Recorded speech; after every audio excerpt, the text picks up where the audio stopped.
Hello capoeiristas! Today let's take some time to talk about the acrobatic portion of capoeira. So capoeira is a very complex game, a very complex cultural event, if you will, that mixes martial arts, music, and all sorts of different movements. What I like about the acrobatic movements is it teaches you how to implement it in a scenario like a complex game. So you can't just go around throwing yourselves in every which way. You have to be strategic, just like you're going to place your attacks and you're dodging and you're escaping. So the Macaco is a simple exercise that kind of opens up the world of acrobatic movements in our capoeira game. If we can master the Macaco, it will help us understand how to go to other movements as well. So let's dissect that movement together today. When we look at the Macaco, we're looking at a bananeira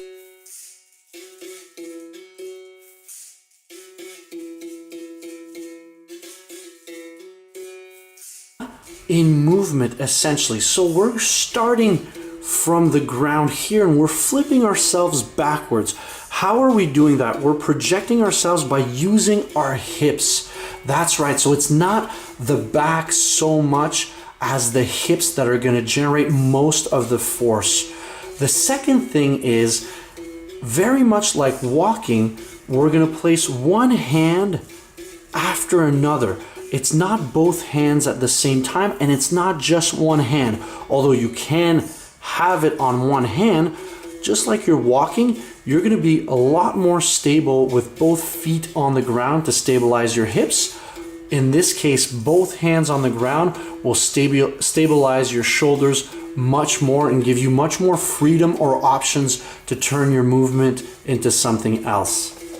One thing to consider about the Macaco movement is it's going to ask power. Power is the generation of force in a timely manner, meaning that it's a muscle contraction, but done as fast as you can. That contraction, the speed element, is everything. If you can't generate that speed from your hip, you will not go off the ground. Similar to a squat.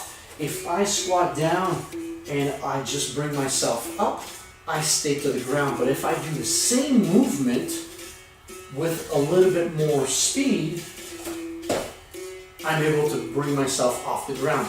That's what we want to do with our hips. We want to project them towards the ceiling. The other thing that's going to be very important is that hand is going to receive the brunt force of the hips that we generate the power. If my scapula area or my shoulder joint is not protected, it's not taking that force, I can injure myself. So I need mobility of my shoulder, but also stability of my scapula when I'm going to land. Another important thing to think about is I want to project my hips upwards, not to the side. If I'm looking to the side, my cervical is going to make my thoracic turn, is going to make my lumbar turn, and then all of a sudden my hips are not in the direction where I want to go. Therefore, I'm going to project in an arch like this versus projecting like this. Obviously, we want to look at the player to the side, but that's going to come with experience. I suggest looking up to be able to project your hips. Which brings us to the other factor here, the fear factor. It is not normal to just let ourselves jump or roll or whatever backwards. It has a little bit of fear.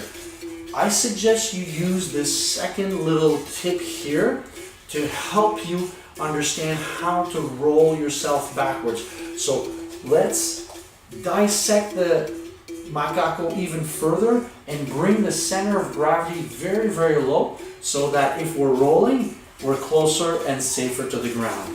With just a simple tuck and roll or combat roll here, we can mimic exactly the motion that our body or our hips are going to do. Our hips are meant to go above our shoulder girdle. So if we're throwing both legs above it and tucking our head strategically so that we're rolling between one shoulder and our head. It is very safe, and it is the mechanics that we're looking for. So I suggest you practice with this movement.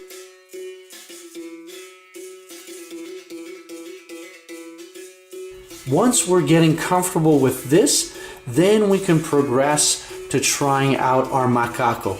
I suggest you work on your bananera, as seen in a previous video, just to be comfortable with packing those shoulders to protect yourself.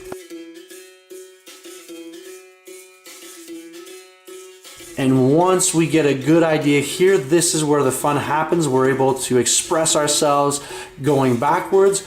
Then the world is our oyster, and we can start to implement a little bit more complexity and even go to some of the extreme acrobatic movements.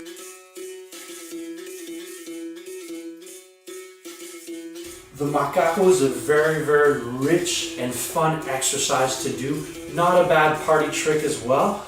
To get it is not easy. Some people are a little bit fearless. They can get it on their first or second try.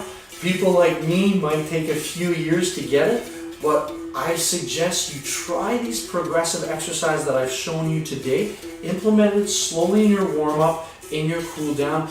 Never do too much of it. Give your nervous system a chance to relax. I suggest a little bit every day. Never go overboard with this because we're doing power and our nervous system will get tired from that. So don't overtax yourself, but slowly and surely you will become more comfortable, and once you get that comfort zone, then the beauty of the macaco, your movement comes out, and then you can do whatever you want, and then we can progress. And as you saw, there's much more to do, and we might just see those movements in another video.